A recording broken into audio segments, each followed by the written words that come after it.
नमस्कार दोस्तों, स्वागत है आपका अपने YouTube channel maker of modern teacher पर। जैसा कि आप सब स्क्रीन पर देख पा रहे हैं, यह टेस्ट सीरीज मैंने आपके सामने जो खोली है, यह 2016 के झारखंड टेट में पूछे गए पेपर 1 में मैथ्स के सवाल हैं। किस वर्ष के हैं? झारखंड शिक्षक पात्रता परीक्षा 2016 पेपर 1 मैथ। 30 प्रश्न है टोटल यहाँ पर। चलिए आज हम लोग इन 30 प्रश्नों को हल करते हैं। अगर एक वीडियो में पूरा नहीं हो पाएगा तो इसका दूसरा पार्ट भी आएगा। तो चलिए शुरू करते हैं। पहला प्रश्न जो आपके सामने दिख रहा है वह है कि जानवरों के एक झुंड में 530 मांसाहारी तथा 3590 के आधा शाकाहारी और 95,950 मांसाहारी तथा शाकाहारी दोनों हैं। सभी प्रकार के जानवरों की कुल संख्या क्या है? क्वेश्चन देखने पर आपको लग रहा होगा कि बहुत आसान है। 2016 और 2012 अभी तक जो दो गो टेट हुए हैं, इनमें आसान ही प्रश्न पूछे गए थे, परंतु इस बार इनका स्तर जो है वह कुछ ऊंचा रहेगा। लेकिन फिर भी पिछले वर्षों के प्रश्न हैं, इसीलिए एक बार इन्हें बना लेना आवश्यक है। देखिए, पहला प्रश्न का उत्तर अभी आप बना रहे होंगे। आपको मैं पहले समझा दे रहा हूँ, फिर शॉर्टकट आप खुद समझ जाएंगे कि ट्रिक्स में कैसे कर सकते हैं। एक झुंड में मांसाहारी। अब मांसाहारी यहाँ कितने हैं? मांसाहारी हैं यहाँ 530। अब शाकाहारी किसको कहा गया है? शाकाहारी कहा गया है कि 3590 का आधा। आधा यानी कि ऐसे कर दिए, 2 से किए, 2 एकम 2, 2 7 जा 14, 2 9 जा 18 और 2 5 जा 10, यानी कि 1795। और दोनों शाकाहारी मांसाहारी दोनों ऐसे कितने हैं? 95,950। तो हमें कुल निकालना है, तो क्या करेंगे? हम कर सकते हैं कि 95,950 प्लस 1795 प्लस 530। 5 5 3 8 9 17, हाथ में बचा 1, 9 7 16, 16 5 21 1 22, हाथ में बचा 2, 5 1 6 2 8 और 9 का 9। क्या ये उत्तर कहीं आ रहा है? ध्यान से देख लीजिए। नहीं आ रहा है। 530 शाकाहारी, 3590 के आधा 530 मांसाहारी, 3590 का आधा शाकाहारी। तो 3590 का आधा किए, 2 से भाग लगाए, 2 एकम 2, 1 और 5, 2 सते 14, 1 और 9 19, 2 9 18, 1 और 0 10, 2 5 10, 1795। इसके बाद 95,950 मांसाहारी शाकाहारी दोनों हैं, तो 95,950। अब जोड़ दिए, 5 9 14, 3 17, हाथ में बचा 1, 9 7 16, 16 5 21 और 1 22, हाथ में बचा 2, 5 1 6 2 8। तो कुल मिलाकर के हम देखते हैं कि यहाँ का ऑप्शन आया कोई नहीं। पहला का ऑप्शन क्या हो गया? 4। दूसरा पर आते हैं।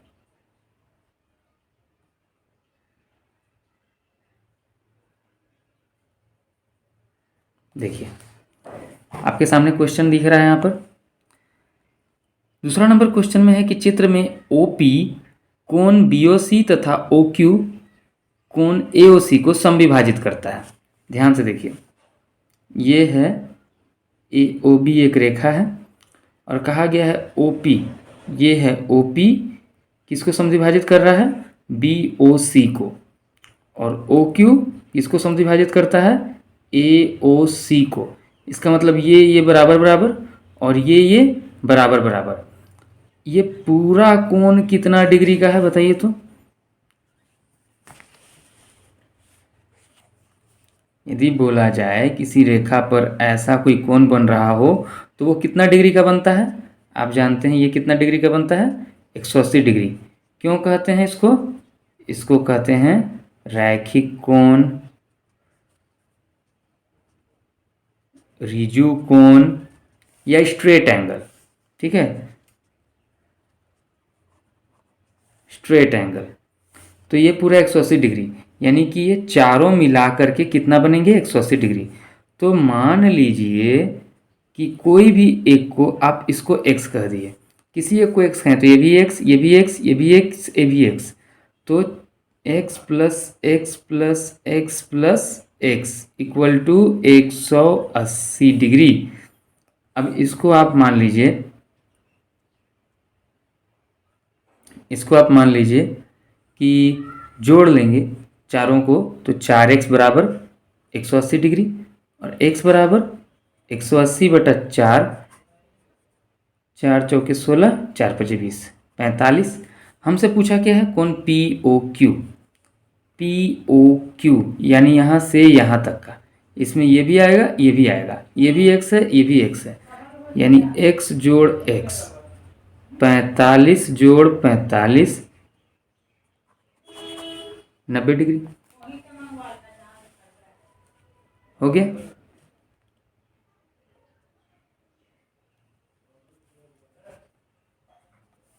तीन नंबर, प्रदत्त संख्याओं के समुच्चय का बहुलक निकालिए। बहुलक आपने पढ़ा था, जो डीएलएड कर रहे होंगे उन्होंने भी पढ़ा था, और जिन्होंने 10th तक पढ़ाई की है उन्होंने भी पढ़ा है। ये हमेशा पढ़ाया जाता रहा है, माध्यक बहुलक। अब ये समुच्चय का मतलब हो गया समूह। अब इसमें जब बहुलक की बात की जाए तो पहले आप इन सभी संख्याओं को सजा लीजिए, एक एक एक, आरोही क्रम में, असेंडिंग ऑर्डर में। 1 2 3 4, 2 3 4, फिर उसके बाद 3, फिर उसके बाद 1 2, 1 2 3 4 5 6 7 8 9 10, 1 2 3 4 5 6 7 8 9 10। सबसे अधिक मात्रा में कौन सी संख्या है? 2 है।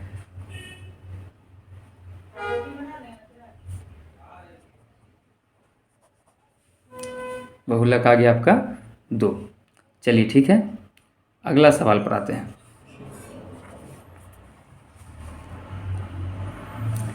एक इनमें से कौन सा सही है कि 1000 की परवर्ती संख्या की पूर्ववर्ती संख्या 1000 है? पहले तो समझ जाइए, परवर्ती पूर्ववर्ती। यदि मैंने लिखा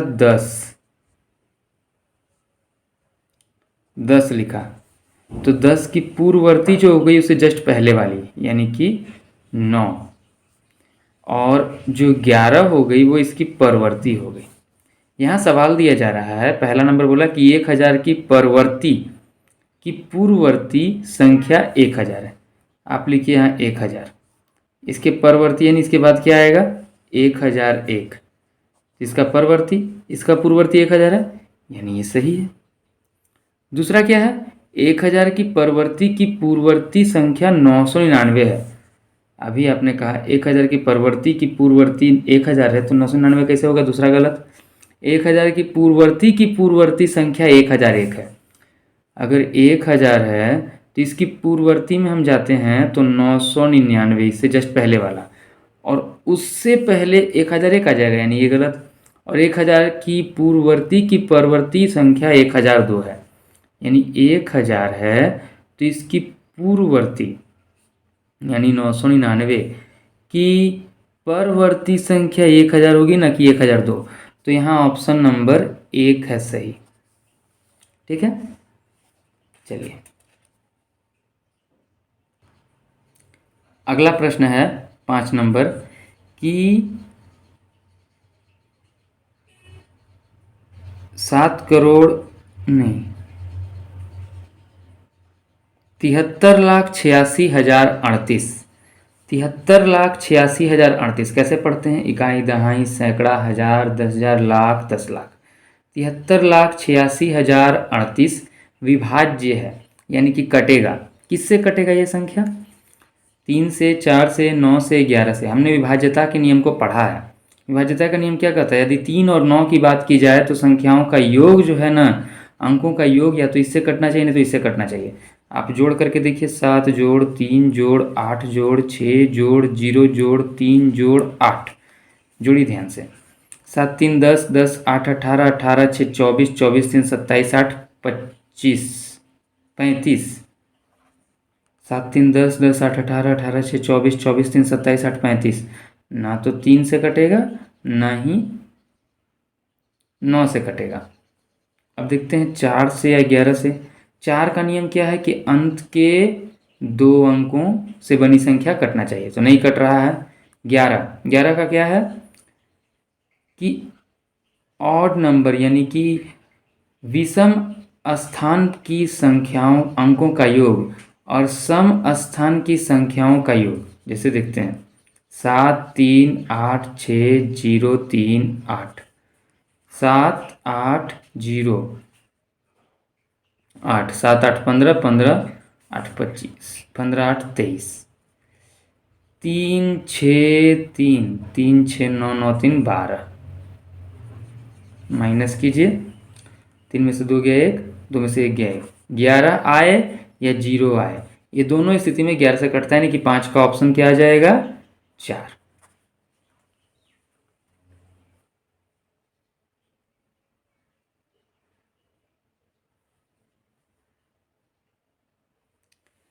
दो संख्याओं का गुणनफल 5/4 है। देखिए ध्यान से क्वेश्चन। दो संख्याओं का गुणनफल 5/4 है, ठीक है ना? तो मान लीजिए पहला संख्या ऐसे है, दूसरा संख्या ऐसे है, दोनों को गुना कर दिए, कितना आ गया? 5/4 है। यदि एक संख्या 5/6 है, यानी कि ये संख्या दिया हुआ है, कितना है? 5/6। दूसरा संख्या नहीं पता है, 5/4 है। जब भी जानते हैं आप गुना में कोई संख्या हो उसको बराबर के उधर भेजेंगे तो किस में बदल जाएगा? भाग में बदल जाएगा। तो 5/4 भाग हो जाएगा 5/6। भाग को जब हम गुना में परिवर्तित करते हैं तो क्या हो जाता है? हर अंश में अंश हर में, गुना 6/5 कट गया, 2 तिया 6, 2 दूनी 4, यानी कि आंसर आ गया 3/2, यानी ऑप्शन नंबर 3 है इसका आंसर। ठीक।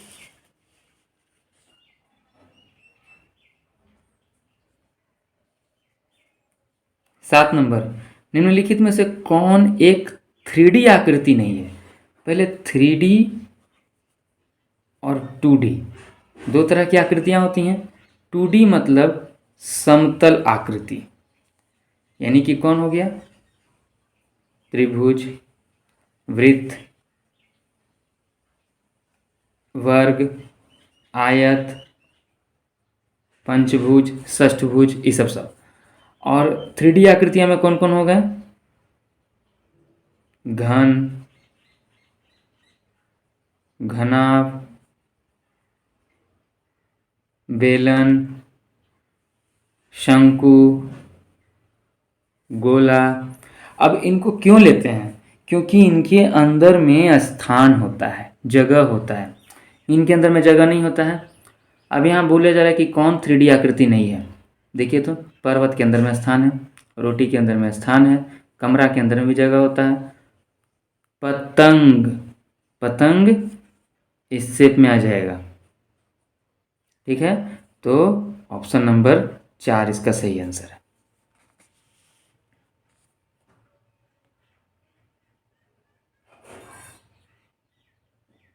देखिए क्या है? एल तथा एम रेखाएं ओ बिंदु पर प्रतिच्छेदित करती हैं एवं चित्र जैसा कोण बनाती हैं। देखिए ध्यान से, एल है, एम है, दो रेखाएं हैं और दोनों एक दूसरे को प्रतिच्छेद कर रही हैं तो कोण बना रही हैं। यहाँ दिया है एक्स का मान कितना है? 45 डिग्री। तो पहली बात, जब भी कैंची जैसा आकार बने ना, जैसे मान लीजिए ऐसे ऐसे आकार बना, तो इधर जो कोण रहा इस तरफ में और इस तरफ में, तो आमने सामने के कोण शीर्षाभिमुख कोण कहलाते हैं और शीर्षाभिमुख कोण हमेशा आपस में बराबर होते हैं। तो जब x का मान हो गया आपको 45, तो z का मान भी कितना हो जाएगा 45। z का मान 45 बीच में कहाँ है, इसमें है, इसमें है, ठीक है ना। अब ये होगा कि ये होगा 3 होगा कि 4 होगा, इसको भी चेक कर लेते हैं। जान लीजिए z 45 निकल गया, z और u देखिए एक लाइन पर आ रहे हैं, एक लाइन पर आ रहे हैं, इसीलिए क्या होगा कि ये दोनों रैखिक युग्म बनाएंगे 180 डिग्री। तो अगर ये 45 है तो इधर कितना होना चाहिए, इधर सीधा सा बात है कि ये 135 होना चाहिए, तब जाके 180 डिग्री बनेगा। समझ में आ रहा है, ये कितना होना चाहिए 135 डिग्री होना चाहिए।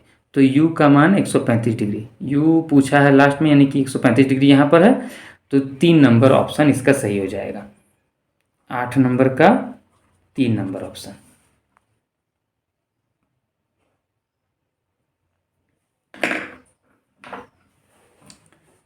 समकोण त्रिभुज ABC की BC तथा AC भुजाओं की लंबाई। अब देखिए समकोण त्रिभुज को दे दिया है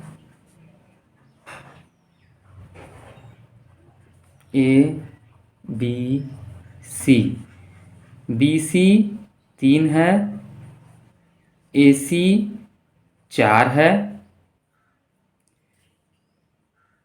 अच्छा, ये चित्र में कर्ण पूछा, तो कर्ण इस प्रकार से होगा CBA, BC 3 है, AC 4 है, 4 सेंटीमीटर 3 सेंटीमीटर, ये कर्ण है। आपको कर्ण निकालने कहा जा रहा है। पाइथागोरस प्रमेय क्या पढ़े हैं पाइथागोरस में? पाइथागोरस प्रमेय कहता है कि कर्ण के बराबर होता है आधार का स्क्वायर, आधार में है यहाँ 3 का स्क्वायर, और लंब का स्क्वायर यानी कि 4 का स्क्वायर, हो गया 9 जोड़ 16 यानी कि 25, और 25 का होता है 5, यानी कि कर्ण कितना हो जाएगा 5, यानी कि 9 का आंसर आ जाएगा 1। चलिए आगे बढ़ते हैं।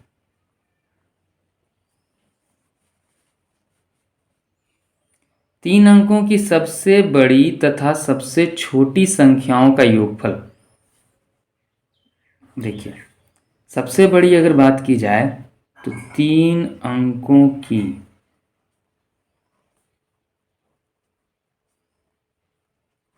सबसे बड़ी कितनी हो गई?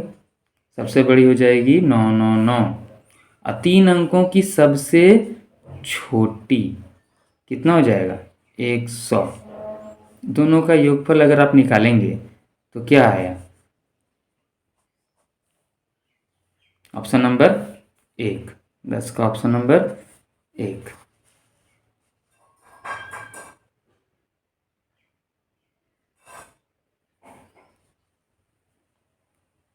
11 नंबर बोल रहा है सभी आकृतियों के छायांकित भागों का योगफल निकालिए। यहाँ देखिए चित्र 2 भागों में बटा हुआ है, तो एक भाग रंगा हुआ है, मतलब 1/2। 2 टोटल हो गया, टोटल नीचे रखते हैं, जितना रंगा हुआ है उसको ऊपर। यहाँ पूरा पूरी एक भाग रंगा हुआ है, यानी कि 1, ये माइनस नहीं है, ठीक है ना। 1/2 जोड़ 1, यहाँ देखते हैं कि 2 भागों में एक भाग रंगा हुआ है, यानी कि 1/2। 2 भागों में यहाँ भी एक भाग रंगा हुआ है, यानी कि 1/2। अब यहाँ ध्यान दीजिए 4 भागों में 2 भाग रंगा हुआ है, यानी 2/4। अगर कहेंगे तो इसको भी 2 एकम 2, 2 दूनी 4 कह सकते हैं, ठीक है ना। 1/2, 1/2, 1/2, 1/2। डायरेक्ट जोड़ना चाहेंगे इसको आधा, इसको आधा, इसको आधा, इसको आधा, 4 आधा मिल करके बन गया 2 जोड़ 1 बराबर 3 आंसर। फिर समझाते हैं 1/2 और 1/2, यानी कि 1 और 1 2/2, कट के आया 1, यहाँ भी आया 1, 1 1 मिलके बन गया 2, और 2 और 1 3, ऑप्शन नंबर इसका आया सी।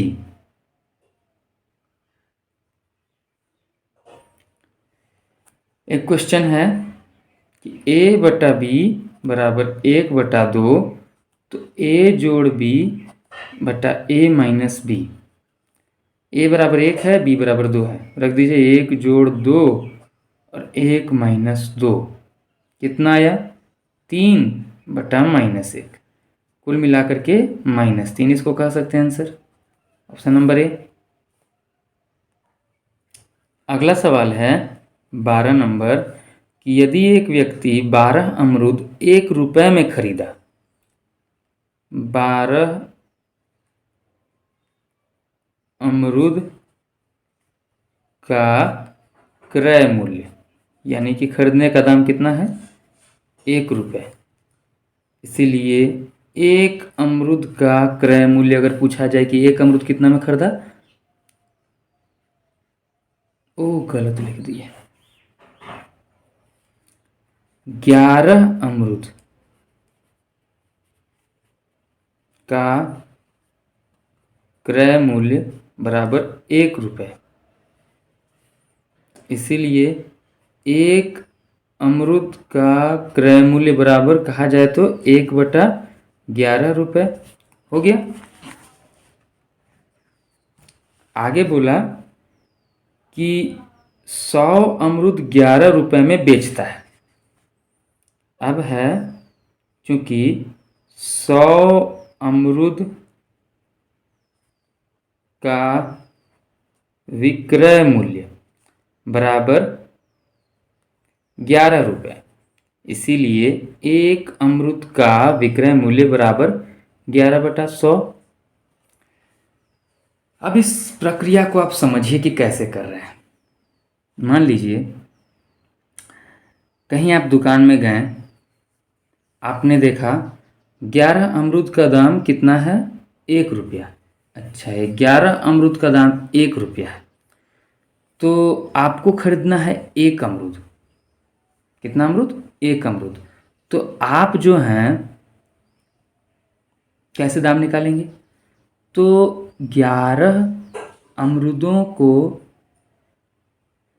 1 रुपया में खरीदा आपने, अब 1 अमरूद को आपको खरीदना है तो उसको 11 से भाग दे देंगे, यानी कि 11 भाग में तोड़ देंगे। जब भी चीज़ों का संख्या आपके पास दिया रहे और उसका सामूहिक सम्मिलित दाम आपके पास पता रहे, तो उसमें से एक यूनिट का 1 का दाम निकालने के लिए उस संख्या से उस कीमत में भाग देते। मान लीजिए 20 केजी चीनी आप खरीदें 200 रुपये में, शायद संभव नहीं है, 20 केजी चीनी आप खरीदे 200 रुपये में, तो 1 केजी चीनी का दाम निकालने के लिए आपने क्या किया 20 से 200 में भाग दे दिया, तो आपको पता चला 10 रुपये करके 1 किलो चीनी पड़ा। ठीक है, वही प्रक्रिया हम यहाँ अपना रहे हैं। तो ये तो पता चल गया सीपी, यानी कि 1 अमरूद का कॉस्ट प्राइस, 1 अमरूद का क्रय मूल्य, और 1 अमरूद का एसपी यानी कि 1 अमरूद का विक्रय मूल्य। अब जो है लाभ होगा कि हानि होगा कैसे पता चले, तो पहले हमको जानना होगा, उसके लिए दोनों को तुल्य भिन्न बनाना होगा, 1/11 और 11/100। कैसे पता करें कौन बड़ा है कौन छोटा है, तो ये जानने के लिए आप क्रॉस मल्टीप्लाई कर लीजिए, 1 गुना 100 बराबर 100, 11 गुना 11 बराबर 121, मतलब कि ये बड़ा है ऑटोमेटिक, यानी कि ये बड़ा है, यानी एसपी बड़ा हो गया सीपी से। तो जब एसपी यानी कि विक्रय मूल्य बड़ा हो गया तो क्या हो गया लाभ हुआ, इसलिए कह सकते हैं कि अब लाभ हुआ है। तो लाभ हुआ है तो घटाना होगा एसपी में से सीपी को, 11/100 में से घटा देंगे 1/11 को। कैसे घटेगा 1100, 121 माइनस 100, ठीक है, 3 गुना हुआ है 21/1100, इतना रुपए हमें लाभ हो गए।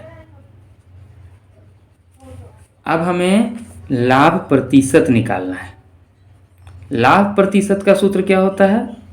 लाभ बटा क्रय मूल्य गुना 100, 21/1100 और इसके नीचे में जो हमारा क्रय मूल्य है 1/11 गुना 100। सॉल्व करिए, 21/1100 गुना 11 गुना 100, 1100 कट गया, 21% का लाभ हुआ। ऑप्शन नंबर किस में दिख रहा है? 3 में। देखिए यहाँ से क्वेश्चन जो आया ये थोड़ा टाइम टेकन आपको लगा, क्योंकि बनाने में आपको मेहनत लगा। अगर मैं यहाँ किसी भी स्टेप को काटने लग जाता तो शायद आपको समझ में नहीं आता, इसलिए मैंने हर एक स्टेप को आपके सामने किया है। समझ रहे हैं आप? ये था आपका क्वेश्चन और ये था उसका step by step answer. Screenshot ले लीजिए और ये रहा क्वेश्चन। इसके आगे के अन्य प्रश्न हम अगले वीडियो में करेंगे। तब तक के लिए चैनल पर बने रहने के लिए धन्यवाद।